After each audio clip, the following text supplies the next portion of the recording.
he said, you don't ask people what they think. You have to get down to what they actually experience, the actual experience that they have from moment to moment. So don't worry about what they think about the experience. That's just their thinking. We want to get to the actual perception itself. And so when his influence was very strong, and he influenced Sigmund Freud, who also said, don't believe what people are saying. And that's how he invented psychoanalysis, whereby the psychologist knows how your mind works, but you don't. He also influenced Edward Husserl. I'm not sure how you say that name. He's the one that started the phenomenology school of philosophy. And indeed, we can exchange the word Gestalt with phenomenology. They mean almost the same thing. He influenced a whole bunch of people, but one of them that this philosopher influenced was Wertheimer. He's another German. And Wertheimer was one of the people that was studying how, if you have a string of lights and you have a light flash and then a second light flash and then a third light flash and then a fourth and then a fifth, it would look to you as if something is moving because the lights flash in sequence. So he did a lot of experiments about this. And this was in the early days before TV. So they were just starting to understand the idea of moving pictures. The picture doesn't have to move, you just have to have sequential pictures. So Wertheimer was one of the ones that investigated and studied this, and which turned, of course, into TV and programs like Neighbours and Celebrity Big Brother. So we can thank Franz Brentano for this. So what you actually see is not usually what you think that you see. And the way that Gestalt works is the mind will throw up into conscious attention one thing at a time. So right now you can be looking at the screen in front of you, but if you wish, you can turn your attention to the feelings in your foot, or you can turn your attention to the feelings in your thumb. If you touch your thumb, you can feel the feelings. While you're feeling the feelings in your thumb, you're not listening to the sound of the heater or the air conditioner or the kids in the background. If you turn your attention onto some sound that's going on, the rain outside, the air conditioner, while you're listening to the sound, you are not aware of the feelings in your foot, and so on and so forth. So if you see something very beautiful and you look at it, your attention now has gone out through your eyes. Then your back hurts, so your attention has gone out to your back. And in Buddhist terms, we always talk about the attention going out, even if it's to thoughts. If I remember something that happened in the past, for example, my mind has gone out to that thought. In Buddhist terminology, that's quite important. The mind is always going out.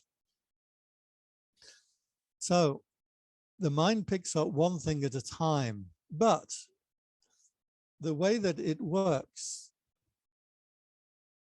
is all the information comes in first, gets computed, your memory, your perceptions, the lights, the shadows, the sounds, the feelings, everything all gets in and all gets computed first inside.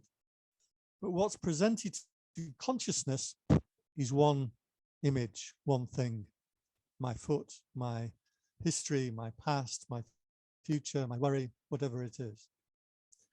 And so it's important to note that you never actually perceive the world. What you perceive is a projection from your consciousness.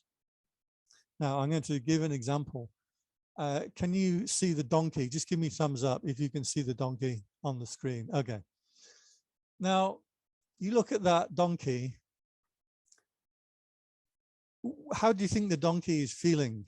You don't need to answer because it means turning on your microphones, but I'm going to assume that, like me, you see that donkey as laughing, right? You can't see it any other way, can you? That donkey looks happy. Somebody's just told it a joke.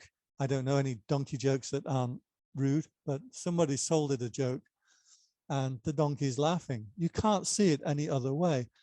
And the point is that when you're looking at that picture, you don't just see the picture. What you're seeing is the Gestalt image. Gestalt means a composite, like a composite whole. And that's the thing that you see. And that's why you see the donkey as laughing, because laughing is part of that computation before you can see it. It starts inside you, it comes in through your eyes, it goes in through your brain, it gets computed. And then the thing that's presented to consciousness is not just an external view, but the Gestalt image that is constructed inside your mind. So I made up this image to describe it. We start on the right-hand side, and that is the world around us. And by the world in Buddhism is meant the senses. Many times the Buddha said, by the world, I mean the six senses. By the six senses, I mean the world. So we have this idea that there is the world around us and we sense the world. We sense the things around us, which right now is the things in your room. It doesn't mean the world as a whole. It means the things that you can be aware of. And that this environment that you are in, the temperature, the sights, the sounds, the smells, everything, all of that piles into your consciousness. So I put the five senses there. And you sense it. And having sensed the world, you start to compute it. You start to think, well, who's that person over there? Or what do I need to do? Or you see something and you think, yeah, I want to eat that. Or I want to clean that, or whatever it is. And then after considering and being aware of the world around you, you come out with an action. That's the normal way that we believe that we perceive the universe, that we perceive the world. It's the way the mind seems to operate. But in Gestalt, the school says, no, that's not actually what happens. In this image then, what I've done is I put the six senses and the world, and indeed the little man in the middle, the action that you are making. All of this combines without you being aware of it. And having combined everything together and placed everything together, it throws up an image into conscious awareness. And here I use a little Rubik's Cube just as a symbol. So that thing that you are aware of is the result of the computation, the result of the senses, result of the world around you, and indeed the result of whatever action you are making. For example, if I'm making a cup of tea, like I did just now, and I look on my table, I'm going to see my spoon because I need the spoon to make my cup of tea. So because of my action of making the cup of tea, that is determining what objects are going to come into my consciousness. On my table here, I also have a book and a shaver. I have my shaver here. I have bits of paper, I have all kinds of things, but depending on my action will change whatever object it is that's thrown into my consciousness. So for example, you may have seen a video, you can see it online, called The Invisible Gorilla. It's very famous, a few people nodding, famous video. In this video, some experimenters had some basketball players, and they are bouncing a ball and passing the ball from one person to another person.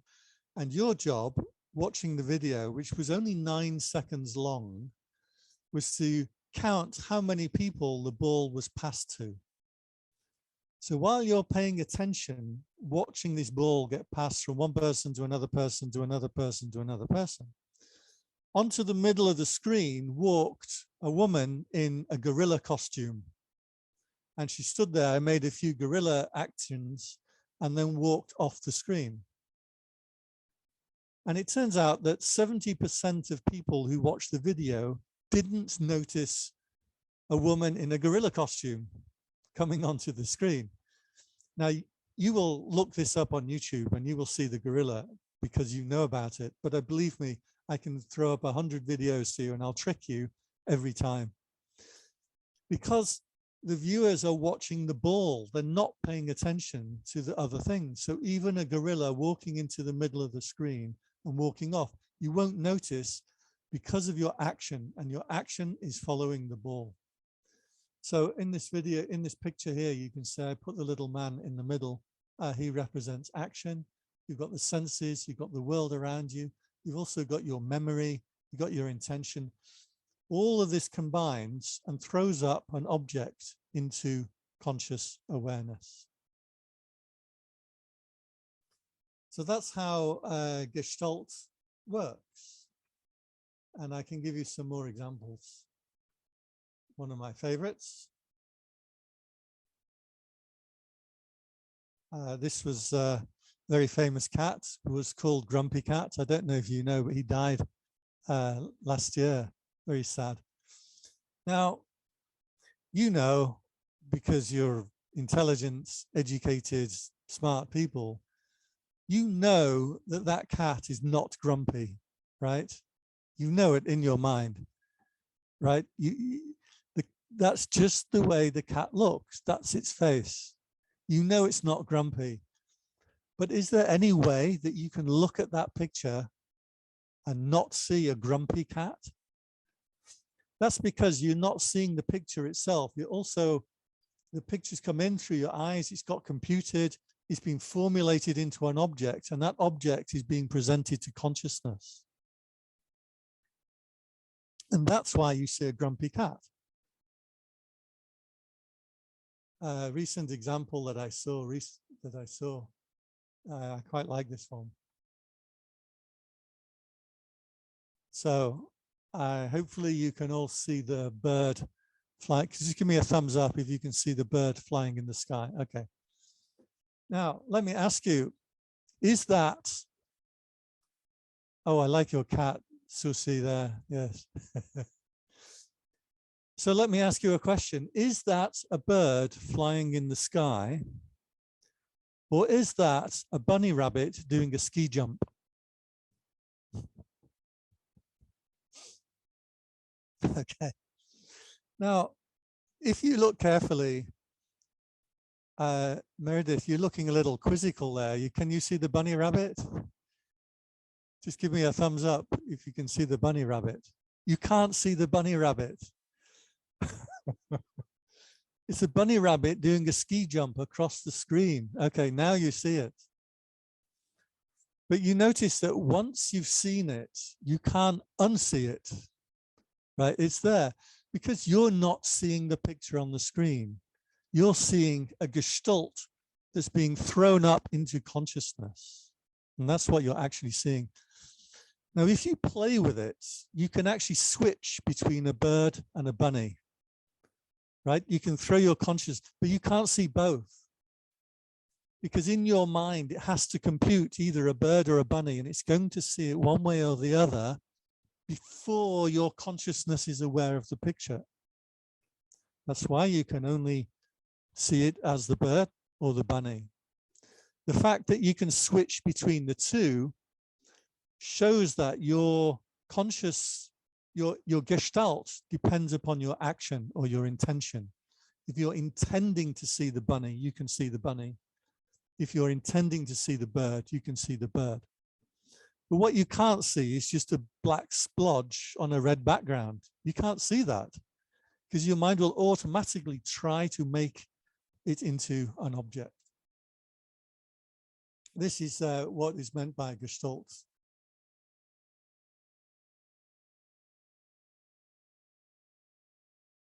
So here is a famous example. This is called the Necker cube. So the big cube on the left, when you look at it, you will see one of two ways. You will see as a cube facing with the top on the top right, or you'll see a cube with the face on the bottom left. So the two cubes that I put on the right-hand side of the picture are the two different ways that you can see the cube on the left. I should have put letters on it, A and B, but Just give me a thumbs up if the wire cube, the big wire cube, you see it like the cube on the top. And give a thumbs up if the big wire cube, you see it as the cube on the bottom. Okay, okay, somebody does. Now, if you keep looking at that wire cube, what you should find is after a while, it'll suddenly flip and you'll see the reverse cube. So the two cubes that you can see, I put on the right-hand side. So when you look at the wire cube, it's going to appear one way or the other. If you keep looking at it, it will flip and will switch into the other cube. The reason why it will flip is because both of the cubes have roughly the same amount of coherence as an object. And so neither one is stronger than the other. A bit like the bunny and the bird. The bird has a stronger coherence, so you are likely to see the bird first. With the Necker cube, because both of the possible interpretations of the wire cube are equal, it will flip from one to the other. You give me a thumbs up if you've seen it flip. Okay, so it'll come if you keep looking at it, it'll suddenly flip at some point. But the interesting thing is what you can't see is a collection of 45-degree and 90-degree lines. You can't see that wire cube as just a flat bunch of lines on a flat screen. It will automatically assemble itself into a three-dimensional object, right? You have to see a three-dimensional object. Your mind won't give you any alternative. It takes an enormous power of concentration if you are to see just wires on a page. If I make this into a video, I will actually separate the lines a little bit and then bring them back together to show how the 3D object will suddenly snap into place and snap out of place. So this snapping, in fact, all optical illusions and indeed audio illusions and haptic, which is sense illusions, all work on the same principle. They are that the mind is making a computation first before it throws an object up into consciousness. The reason is when you are sensing the world, your mind, in order to survive, needs to make objects out of things. It needs to make a tree, it needs to make a lion or a tiger or a bird or a person, and it needs to create different objects out of the sense input and then move those objects around within your inner space. And the mind is extremely good at this. Otherwise, if you have a tree and a tiger passes behind the tree, so you can't see the tiger anymore, you have to know the tiger is still there, right?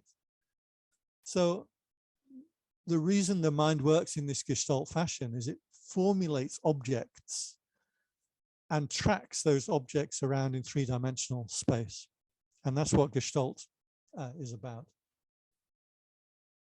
A couple of examples to you.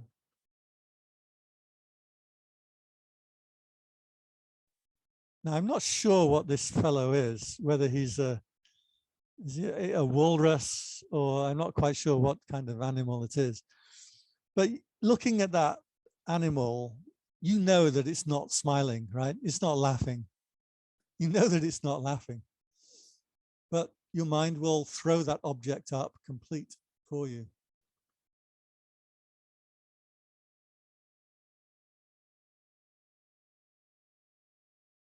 And here are a couple of romantic carrots.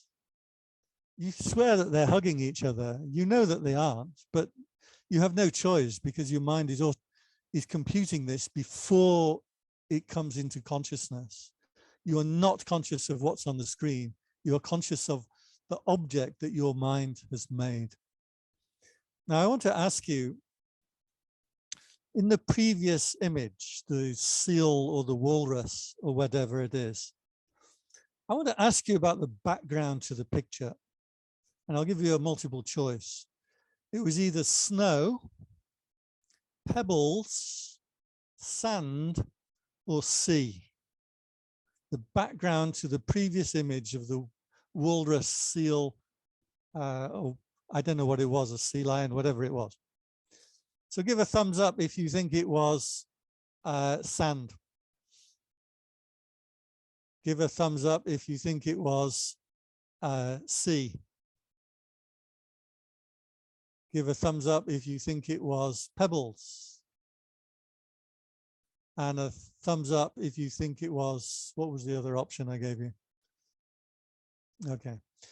So the reason I'm doing this test is you just spent 60 seconds looking at a picture, deliberately setting your eyes on the picture and looking at it.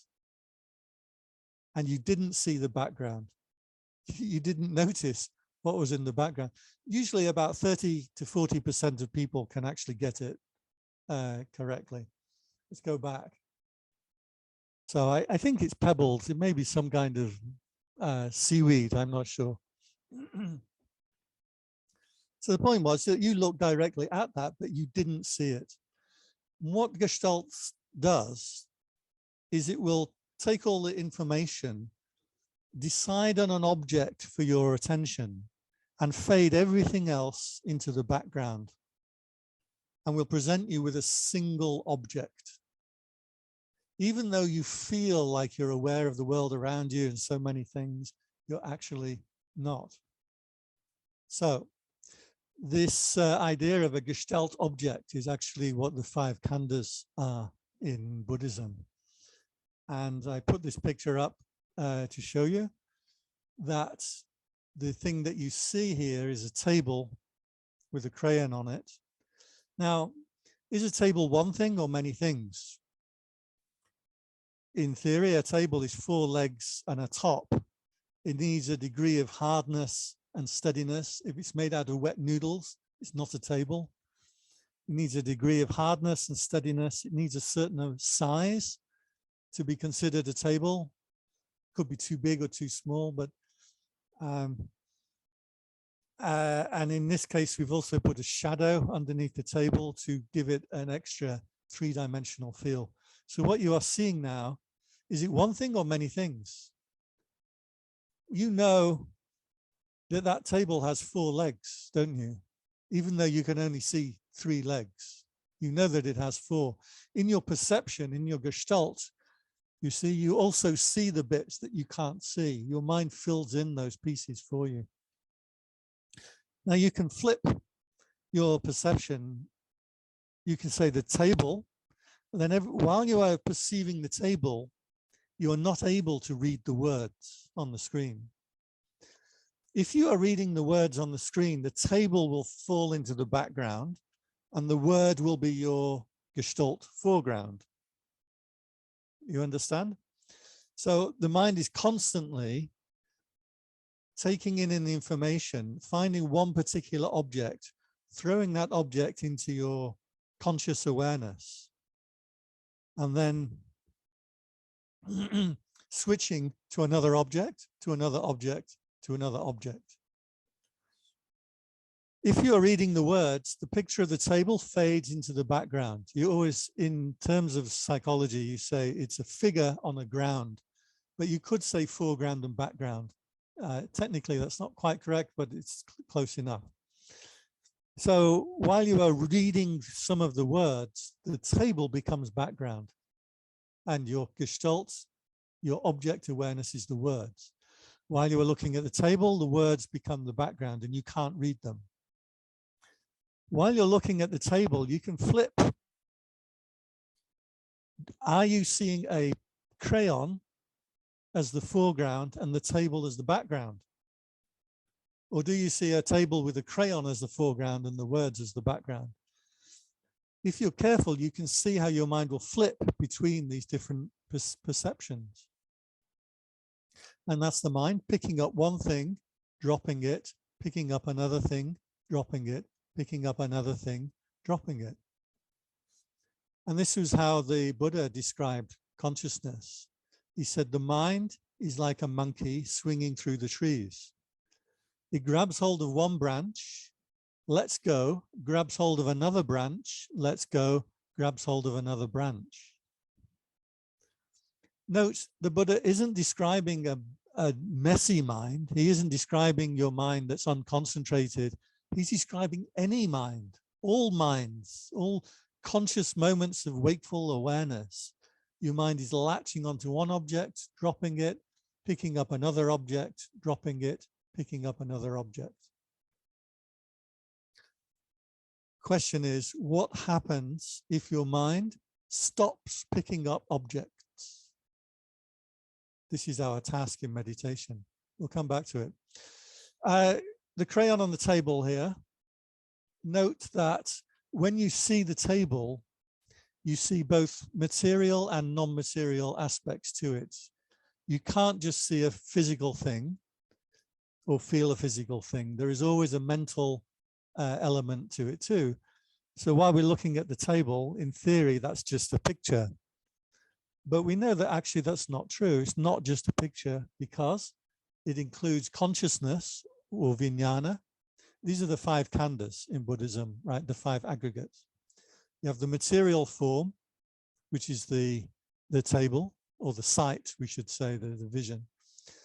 You have the consciousness, or the proper translation of the word vijnana should be cognition, because you are cognizing that table. You have a perception. You know what a table is. You know what it's used for. You know how big it should be, how strong it should be. You know whether you like it or you dislike it. Like I'm seeing Susi's cat right now, and I like cats. I love cats, so I have liking. But if you view cats as flea bags and covered in lice and things, then you're going to see the cat and dislike it. But the point is, you always have liking or disliking arise with every object of consciousness. You can have neutral feeling, but it's still feeling, still liking it or disliking. It's somewhere on the scale. And intentionality, my translation of the word sankhara, it's too much to go into that particular word right now. But what intentionality means in philosophical terms is there's always a direction of attention. So you don't you love something. You don't hate, you hate something. You don't want, you want something. That's what's meant by intentionality. It means that consciousness always has an object. It's always pointing towards something. So the Buddha was also working in this idea of gestalts.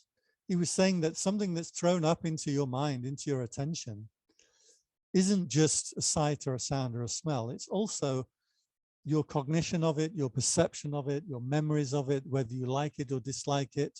Your intentionality in your action is also playing a part. All of this comes together to present an object into consciousness. So I'm saying that the Buddha and the School of Gestalt are actually interpreting the world in the exact same way. So same picture, same idea here.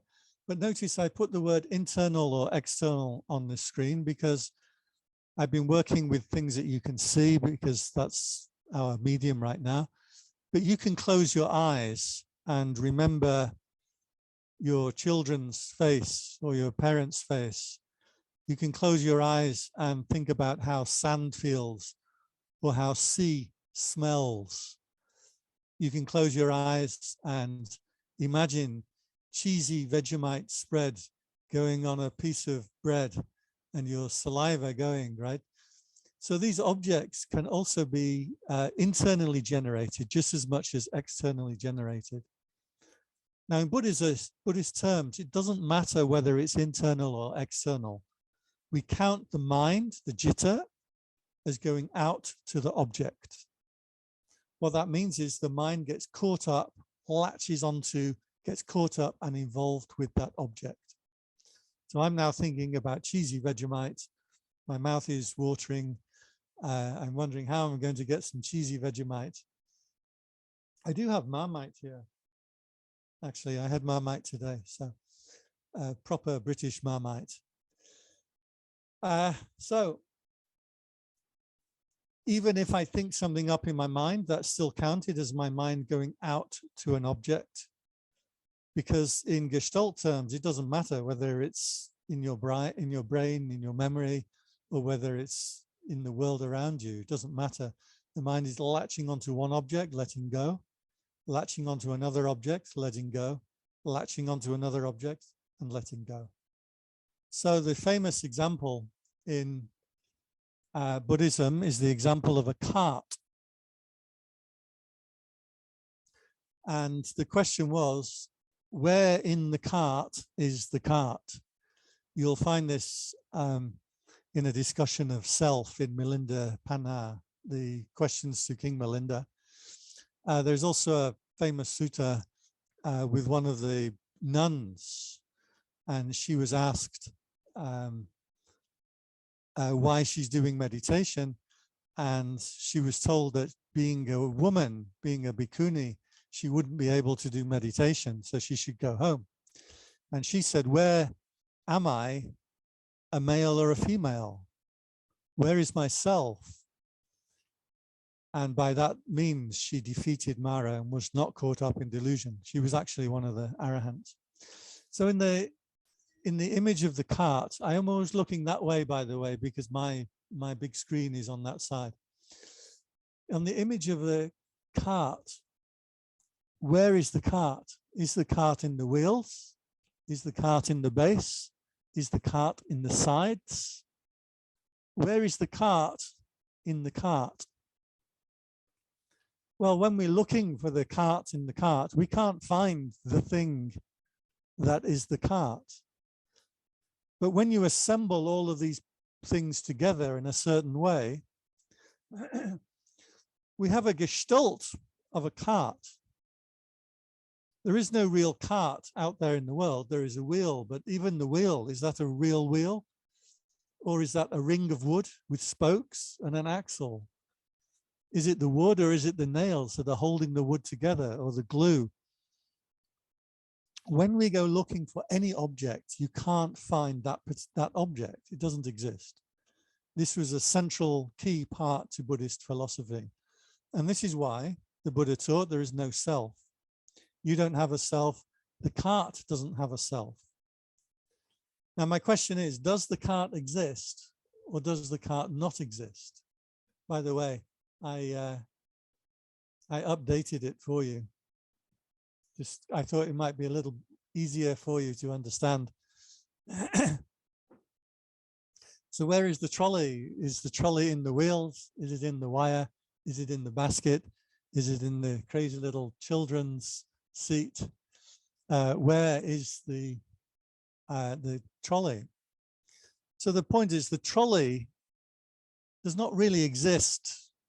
It does not really not exist. What exists, what is really real, that, remember, Franz Brentano wanted to ask, what is really real? What do you really perceive? What you really perceive is this gestalt. And this gestalt has the physical side, you can see it, has the mental side, the perception of what it is, what it's used for, how strong it is, how fast it is, how unruly it is. All of these things come together to form an object, a gestalt in the mind. So, give you a couple more examples, by the way. This one I put into my thesis. Okay, so you should be able to see there the letter E. I presume you can all see the letter E. But isn't it interesting that there is no letter E on the screen? Half of the letter E is missing. Half the lines of the letter E. But if you look carefully, you swear you can almost see those lines that are missing, right? Your consciousness is adding those lines in. There's a kind of a fuzzy kind of instability where that line is, a kind of, you know, that completes the letter E. That's because you're familiar with the letter E and your mind is trying to reconstruct it into a three-dimensional E. Now see what happens when we move it around. usually for a moment or two, suddenly you can just see some black and gray shapes. Meredith is turning her head because she thinks if I turn my head, I'll put the E the right way up again. And then after a while, the E will snap back into play again, right? It will suddenly reappear because the mind has figured out how to, knows that there's a letter E, but it has to reconstruct a three-dimensional image. Let's do it that way. Now you can, for me, I can see three-dimensional blocks, but I've lost the sense of a letter E completely, right? But these are the exact same squares. They're just gray and dark, light and dark gray shapes, exact same shapes. But you see how your mind will construct it into a object. Go back to the E again, and then suddenly the E pops back into play.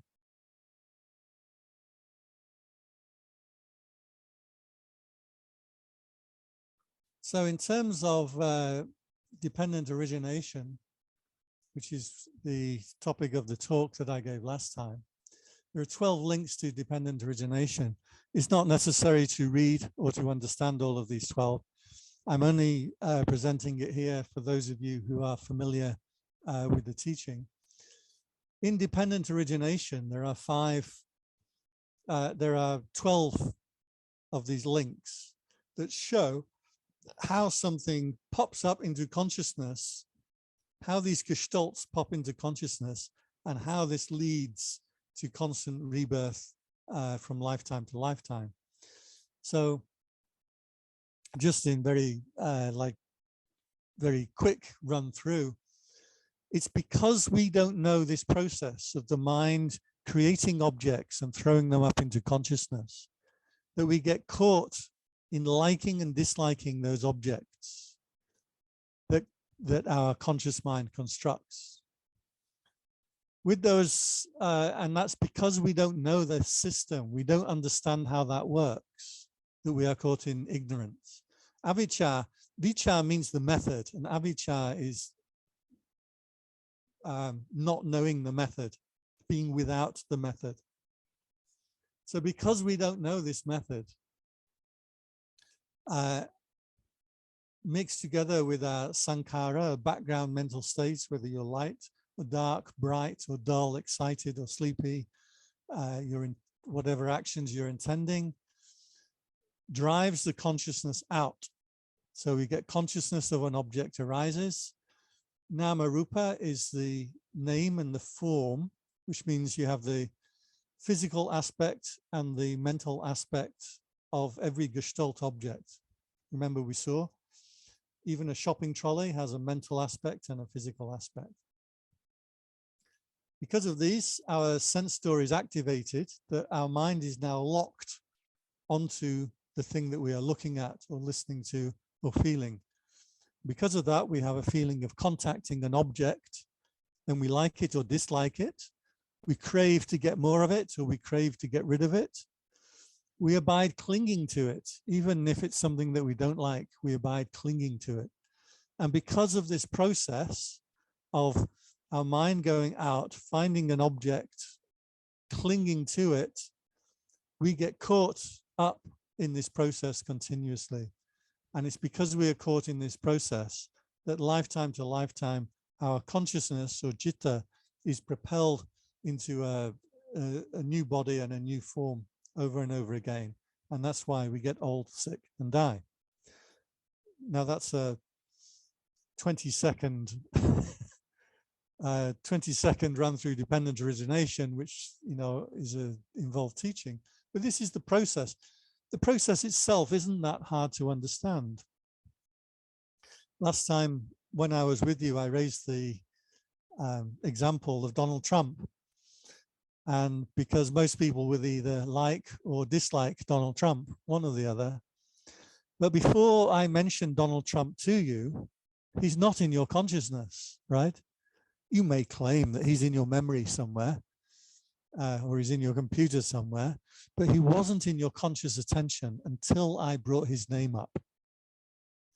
Now I might bring up the war in Ukraine, or Joe Biden, sleepy Joe Biden, or I might bring up flooding in Sydney. You got flooding as well.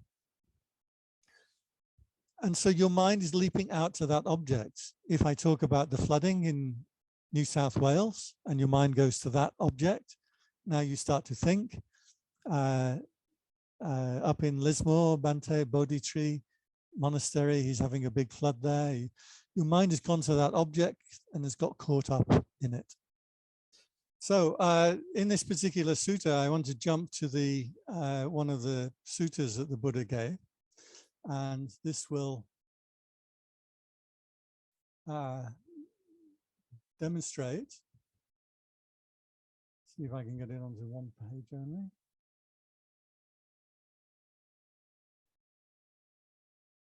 So the job of the meditator is to understand this process as it continues.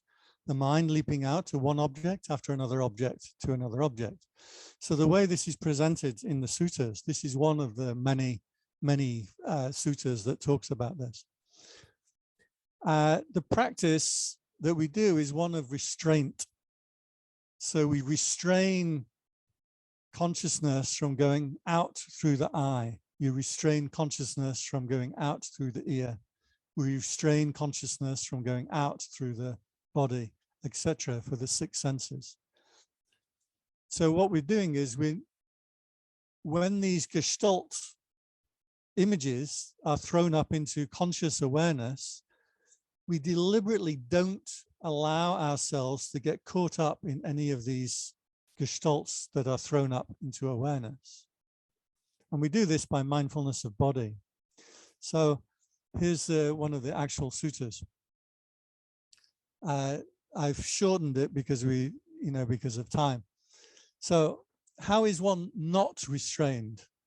Here, having seen a form with the eye, one is intent on the pleasing form or repelled by a displeasing form. And he dwells without having mindfulness of body. His mind is limited. He does not understand as it really is liberation of mind, liberation by wisdom. This is repeated. Having heard a sound with the ear, he is intent upon whether he likes or dislikes that sound. Having tasted a taste with the tongue, he's intent on liking or disliking the taste for all 6 senses. Having thought of a memory, one is intent upon that liking or disliking that memory, etc. So the Buddha goes on, suppose a man was to catch 6 animals, a snake, a crocodile, a bird, a dog, a jackal, and a monkey, and tie each by a strong rope. Having done so, he would tie the other ends of the ropes with a knot in the middle and then release them. So these 6 animals are all tied together by a rope, and they're all trying to pull in their different directions. According to the sutta, the snake would pull to the anthill, the crocodile will go to the water, the bird will go to the sky, the dog will go to the village, the jackal will go to the charnel ground, the monkey will pull to the forest, and whichever one of those animals is strongest at that moment, it will drag all the other animals off in that direction. So imagine it'd be a pretty big bird that could drag a crocodile up into the sky. But who knows, the crocodile may be, 2 inches long. We don't know. And this is what happens with the senses, that whichever sense is stronger at the moment, that's the way our consciousness is dragged. Now,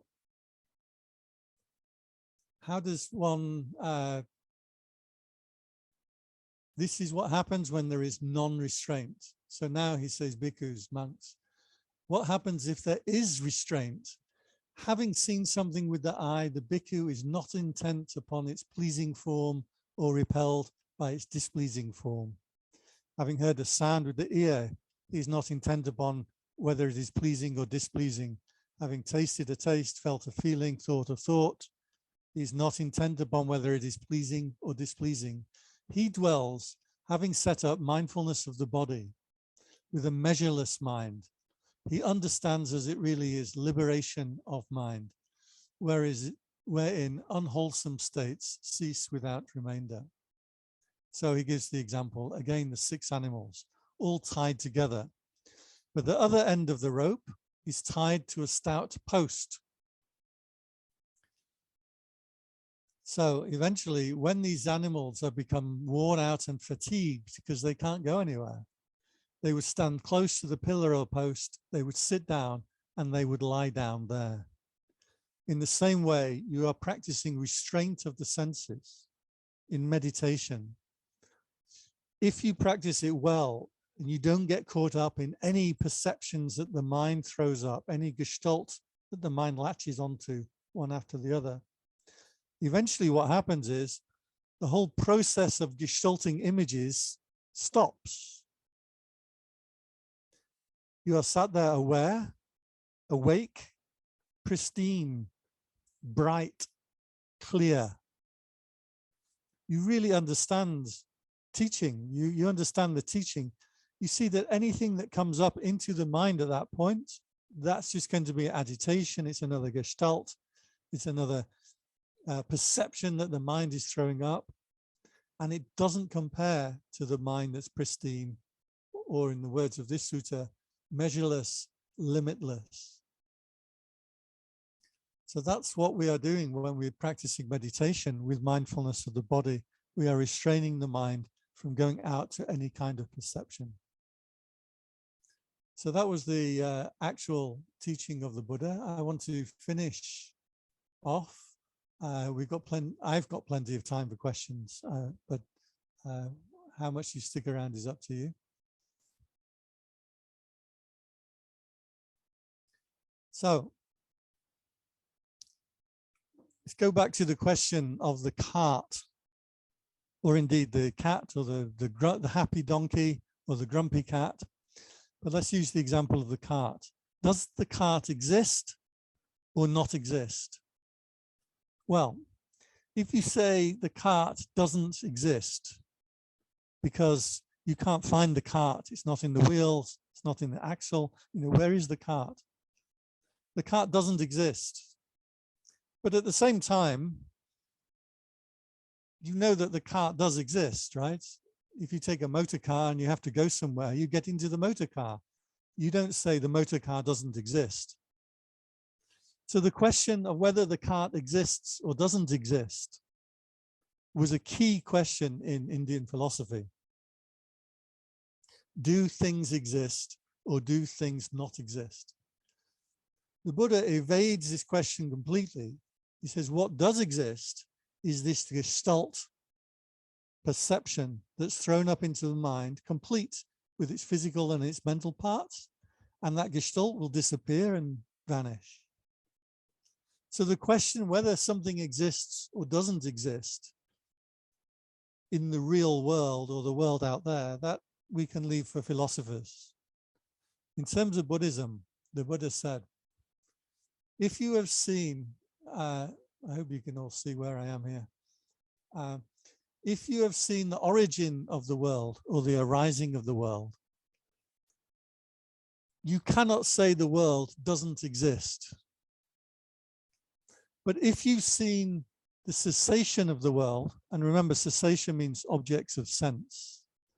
When you've seen the objects of sense cease, you can't say the world exists. You saw that cart a few minutes ago on the picture. That picture has now ceased. Does the cart exist or not exist?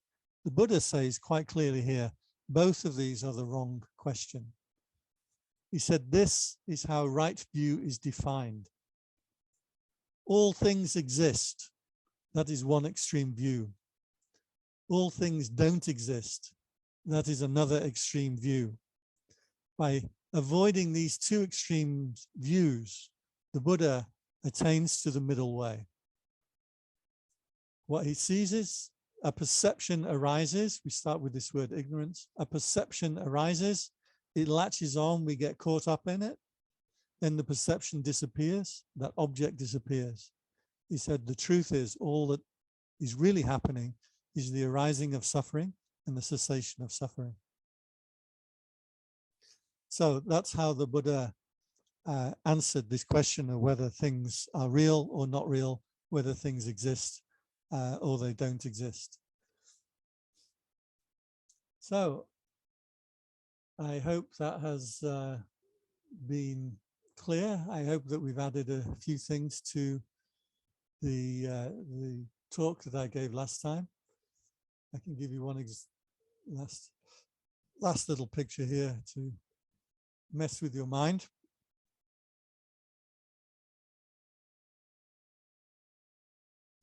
So this image hopefully is thoroughly confusing to you. And the reason is, it looks like the circles cross over each other. It looks like, but they don't. They actually don't. There's lots of these kind of images, but this is throwing competing gestalts at you. Your mind is desperately trying to make an object out of it. It's trying to, oh, by the way, another word for gestalt that was used by Wertheimer, the originator of this school, was organization. So he said that what's happening is you are trying to organize the information before it's presented to consciousness. So in this picture, your mind is trying to organize, but every time it organizes one way, the squares make it look as if the lines are crossed over, but then the lines aren't crossed over. So you have these competing organizations and your mind's like, I can't quite do it. So that's an example of showing you how your mind is trying to create objects. Okay, I'm going to stop there. If there's any questions or comments, then I'll be very happy to answer. This was one of the very famous early Gestalt images, whether you see a vase or whether you see two faces looking at each other. If you look at the picture on the right and you see two faces, you'll notice you can also see two faces in the picture on the left. And the same the other way. If you look at the vase and you put that in your mind, then you can see the vase on the right-hand side. What you can't do is see the faces and the vase at the same time. Your mind has to formulate some kind of object for you to look at. Yeah. So what happens if your mind stops making objects? If your mind stops formulating things? This whole consciousness, this whole cognizing process comes to a halt. What you are left with is pure naked consciousness, knowing itself. In Buddhist terms, it's called citta anaramana, or the citta is like the conscious heart, but without an object.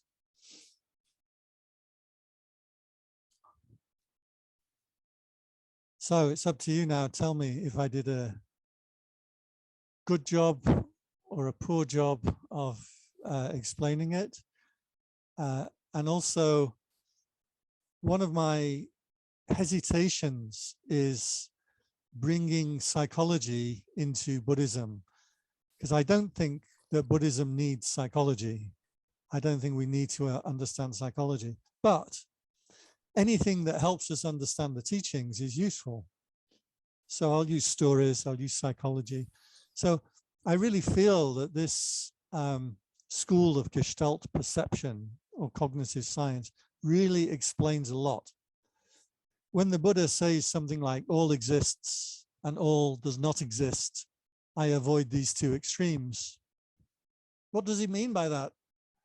And it wasn't until I came across this school of Gestalt psychology or perception that I came to understand exactly what he meant by that. So that's why recently I've been trying to introduce this idea of Gestalt. If it doesn't help, then safely ignore it. You don't need to know Gestalt, but if it does help, then good.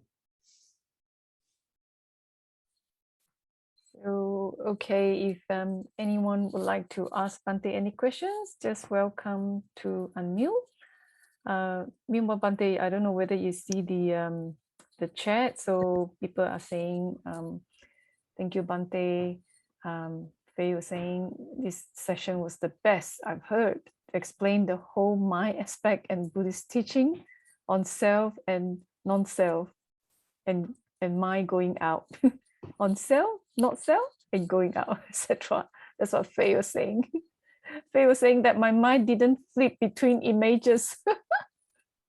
I don't see the third E as well, Faye. No, the E will appear and disappear. Oh, you didn't see the E at all? No, I see the first E, but the third one, you say that E, it doesn't look like it's like, it's not a complete E. Is that right? Yeah. It's true, isn't it? and the so yeah, the so E that's the E, and then there's the reverse E, and can then you still see the E? yeah. But does that really form into an E, or does it start to just look like blocks? The other way looks like block when the block was facing up. That way? Yeah. It just looks like blocks. Yeah. Yeah, the mind desperately tries to form objects out of what it sees. And when you see that object in the mind, you don't see what's actually there on the screen. This is what, if anyone's interested, I didn't see the comments, by the way, I've just can see them now. But if anyone's interested, there's a pretty good book that talks a lot about this. It's called, I'm typing it into the chat, Being You, by a man called Anil Seth. Being You. Yeah, so I just finished this book. It's actually a very good book. And he talks a lot about this process. Now, he calls this process a controlled hallucination. And the point is, the E that you see a three-dimensional E, but that's a hallucination because there is no three-dimensional E. So you know it's a hallucination. But he says it's a controlled hallucination because your mind is continually tying the hallucination in with the actual light that's hitting your retina that you can see. So he says, we only see controlled hallucinations, but the hallucinations are controlled by the real things in the world, unless we fall victim to a total illusion.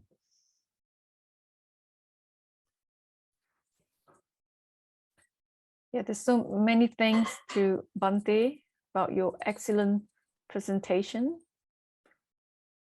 John, Faye, Susie, Amy.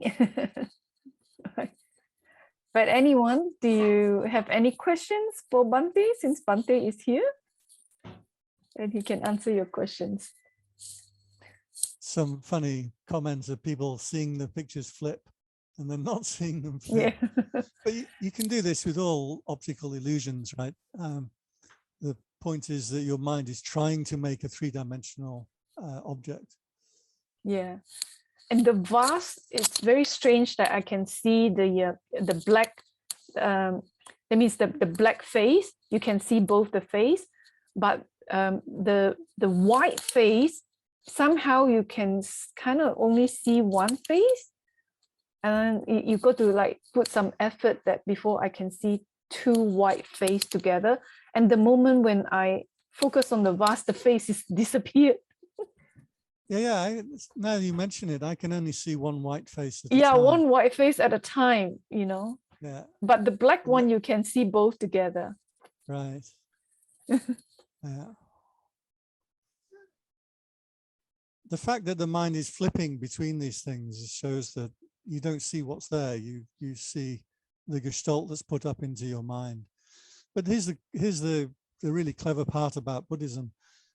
That the Buddha described a path of practice. Gestalt has no idea, no conception of enlightenment. As far as the Gestalt psychologists are concerned, every waking moment you have to be focused on an object of attention. So they have no idea about enlightenment. Only the Buddha would teach this path, whereby he said, okay, what if you restrain the mind and you don't go making objects with the mind? It's very difficult, but next time I'll talk about maybe how this relates to concentration, because a concentration practice, samadhi practice, is to put a specific image in the mind and hold on to it. And that's concentration. But what he's talking about in this sutta with the restraint is also concentrating, but not concentrating on anything. So the mind actually becomes still and becomes pure, but it's not latched onto an object. So maybe next time we can talk about Gestalt and Samadhi. Yeah. Sean was saying it's funny how the overlapping circles looks fine from this resolution, but when enlarged, the illusion takes hold. Yeah. A lot of these, if you look from further away, and I have one, it's on my main computer, but if you look at it from a close distance, you see Marilyn Monroe. And if you go back a couple of meters, you see Einstein. It's a great image. But yeah, lots of these kind of images, but just shows your mind is desperately trying to make objects out of things. But that's the point. You don't see the world around you. You see these created objects that are thrown up, and that's your conscious awareness. It's what you're actually aware of. And that's what the Buddha said, the monkey swinging through the forest, latching onto one thing after another thing after another thing. And Sue was asking, Bhante, what is Buddha nature? Buddha nature depends upon the school that you're coming from. One of the words was Tathagata Gaba, or the nature of the enlightened mind. So that would depend upon the school that you're coming from. Basically, within a Theravada Buddhist concept, I would say the Buddha nature is actually the mind when it's not latching onto any object.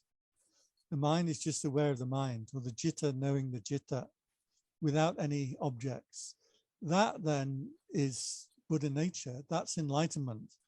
And that's why in Tibetan and sometimes in Zen, they say you are already enlightened. And that's a confusing statement again, but with Gestalt, it makes it very clear. The mind that's caught up in these Gestalt images or organizing these objects out of perception, that mind isn't enlightened. But the actual nature of the mind itself is naturally enlightened. But if I say you're already enlightened, and you're like, oh, great, put my feet up and, watch. What are you watching these days? I don't know what people are watching. I usually watch Shark Tank and Dragon's Den. I like those two. And I've been watching Below Deck. I quite like that. I haven't been watching other things. So if you think that you're already enlightened, then you don't do the work. Well, you have work to do. And it takes an effort. And Sean was asking, so should we have a meditation object or should we have less meditation object? This is a really good question. And this is why maybe next time we could talk about this topic. But I will take requests if people have requests. Samadhi or concentration is where you have an object to concentrate on. So you will concentrate on something physical like the breath or the body, or you can concentrate on something mental like metta, loving kindness, or infinite space. But that thing that you're concentrating on is still a Gestalt. All you've done is swapped the usual monkey mind. You've just slowed the monkey down and tied him to one particular branch. But the monkey's still there. That's still the nature of your consciousness. So that is useful if you want to change your mind state, because your mind will take on the characteristics of the thing that you are paying attention to. So if you pay attention right now to Donald Trump and you don't like Donald Trump, then your mind will start to get agitated, a little bit angry. If you put your mind onto Sutsi's cat and you like cats, then your mind will become warm and fluffy. So sometimes it's useful to have a particular meditation object to put your attention onto. But that's never going to get you to enlightenment. That's just a skillful means. The concentration described in the sutta, which I just gave you on the animals, is a restraint. So you're not letting the mind get caught up in any object at all. Now, it takes a lot of concentration to do that, but you are not concentrating on an object. Furthermore, I want to point out, which I say over and over again, which is the most valuable teaching that my teacher gave me. When the mind stops going out onto objects, it doesn't get dull, doesn't shut off and go sleepy or less aware. It becomes brighter, clearer, sharper, more vibrant. There is no doubt you are sitting here alive and bright. So you don't reject all experience. And I don't like to criticize people and teachers, but all my original teachers would say, you reject experience. So if your mind becomes bright and concentrated, they say, well, that's just your mind playing tricks on you. You reject it and come back to the breath. I was so glad when I came to Thailand and I met my teacher here, and he was very clear, like, oh no, when your mind becomes bright and clear and you have the strong body awareness, generalized body awareness, and the body will start to feel very comfortable in this awareness. That is the right experience. Don't reject it. So I want to make this point very, very clear, that you don't reject all experience just to come back to the breath.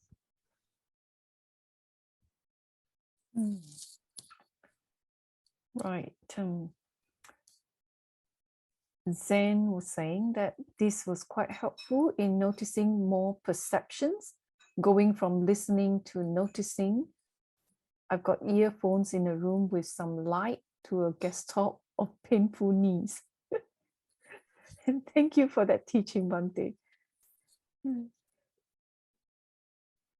Yeah, there's a famous teacher in Thailand called Ajahn Brahmot, and he would people would ask him questions.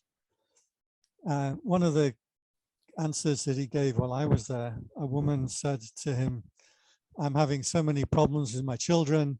My son has gone very wayward and he's started to drink and go into gangs and this kind of thing. And Ajahn Brahmot answered, he said, you think that you're sitting here now talking to me, but you're not. Your mind has gone to the air conditioner. He's come to me. He's come to the feeling underneath you. He's come to the microphone in front of you. He's gone to the person sitting next to you. He said, see that process and you'll start to understand Dharma. And I have to say, the woman was very disappointed because she wanted to know how to control her son. Now, it's not Ajahn Brahmot's job to tell people how to live their life. And I have to say, this is a big problem in Buddhism. And my friend, Dr. George, you'll see him on my YouTube channel. He's done a number of lectures. He was a translator for the Dalai Lama. He was a monk with the Dalai Lama for 16 years. And he was a translator for the Dalai Lama and many senior monks. And people would come with questions. And if you ask somebody a question, they're going to answer it. But it doesn't mean they know what they're talking about. Now, you can ask me about raising your children. I could possibly give you a smart response. Maybe if I've watched enough Oprah during the afternoon or something. But what do I know about raising children, honestly? You guys know about raising children, I don't. But many people go to teachers and ask questions about things that they don't know about. So this woman was asking Ajahn Brahmot about her son, and Ajahn Brahmot was trying to tell her how to become enlightened. So the Buddha didn't get too involved in people's lives. He was always coming back to this particular process. By the way, the image that I put up on the screen is my representation of the six senses being around you, but the mind is not going out to any one of those senses. So they may be flipping into view, a little memory appears, a feeling in the body appears, a sound appears, but the meditator is sat still and is not getting caught up or involved in any perception that's thrown up into his mind. So that's that final image that I'm leaving you with. Bhante's teachings never fail to put me in awe. Every time I hear your teaching, I'll be like, sitting there, like contemplating for a long time, trying to digest. And Susie also said that hope we can get the next session soon, Bhante, while the talk is still fresh in the mind. So leave it to me, Susie. I will keep pestering Bhante to come back soon for the next talk. I can do the first Thursday of the month next month. I'm happy to do that. I would check the timetable and I'll come Sure. back to you and arrange a time with you. Okay, and Bhante? I'm open to requests, but if I'm doing cognitive science, this is the topic. Otherwise, I've got all kinds of fairy tales and suttas and different things, but I like this topic. Yeah, I think a lot of people enjoy this topic as well. And it would be good to give more tips or useful tools on how people can practice, according to this picture here. How do you restrain your mind from going out? Yeah. Okay. Well, so that's almost 9 o'clock now. So we thank you so much, Bhante Pandit, for delivering such a spectacular talk and teaching to us tonight. I think everyone has benefited from this talk, and we thank you, everyone, for participating. Joining us in this Zoom. And we have a Zoom talk every Thursday night, same time, same link. So with that, thank you again, everyone, and good night. Have a lovely evening. And thank you, Bhante.